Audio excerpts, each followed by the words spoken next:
आगे बढ़ेंगे खबरों में। उस बीच बड़ी जानकारी, जहां हरियाणा के सभी जिलों के लिए शीतलहर का अलर्ट जारी कर दिया गया। शीतलहर और कोहरे का दौर अभी भी जारी है। बुजुर्गों और बच्चों के लिए खासा ध्यान देने की सलाह दी गई है। मौसम विभाग की तरफ से अलर्ट रहने के लिए कहा गया है और बच्चों और बुजुर्गों पर खास ध्यान रखने की बात भी कही गई है। तो हरियाणा के सभी जिलों के लिए शीतलहर को लेकर अलर्ट जारी किया गया, क्योंकि शीतलहर की चपेट में अब भी हरियाणा देखने को मिल रहा है। बहरहाल जिस तरह से देखें कि हरियाणा में शीतलहर और कोहरा दोनों का प्रकोप देखने को मिल रहा है।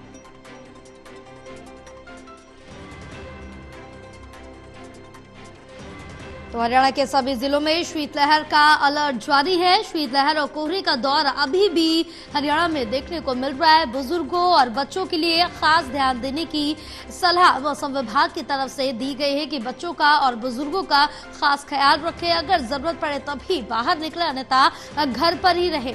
हमारे साथ एसोसिएट एडिटर देवेंद्र कथुरिया जुड़े हुए और ज्यादा जानकारी लेंगे। देवेंद्र, क्या कुछ अपडेट मिल पा रही है मौसम को लेकर, क्योंकि शीतलहर का प्रकोप देखने को मिल रहा है और मौसम विभाग का इस पर क्या कुछ कहना है? देखिए, पिछले 12 दिन से सूरज एक दिन निकला है, आज से 3 दिन पहले लगातार शीतलहर और कोहरे से लोग परेशान हैं। सुबह उठते ही और शाम होते ही कोहरे से वास्ता पड़ रहा है। कई दिन हो गए हैं। इन 12 दिनों में एक दिन सूर्य देव ने दर्शन दिए और वो संडे का दिन था, मेरे को याद है। संडे को सूर्य निकला, अभी भी कोई सूर्य नहीं निकला। आसमान में एक तो शीतलहर चल रही है, दूसरा आसमान में वो है जैसे बूंदाबांदी बारिश, उस तरह का मौसम है। रोशनी तो हल्की रोशनी है, लेकिन धूप नहीं है। देखिए, ठंड जरूरी होती है फसलों के लिए। गेहूं की फसल अभी बीजी गई है, ठंड जरूरी है, लेकिन लगातार ठंड पड़ेगी तो उससे अस्त व्यस्त होता है।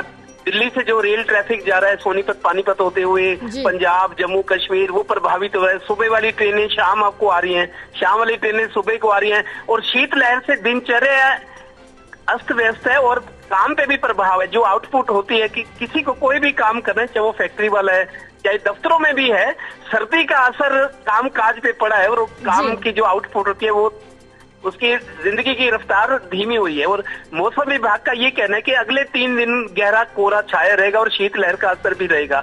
और अब प्रदूषण भी थोड़ा थोड़ा नजर आ रहा है, क्योंकि हवा तो चल रही है लेकिन प्रदूषण का भी असर तो 3rd डिग्री आप मान सकते हो सर्दी की। एक तो शीतलहर, दूसरा कोहरा और तीसरा पोल्यूशन भी हवा में अब नजर आ रहा है।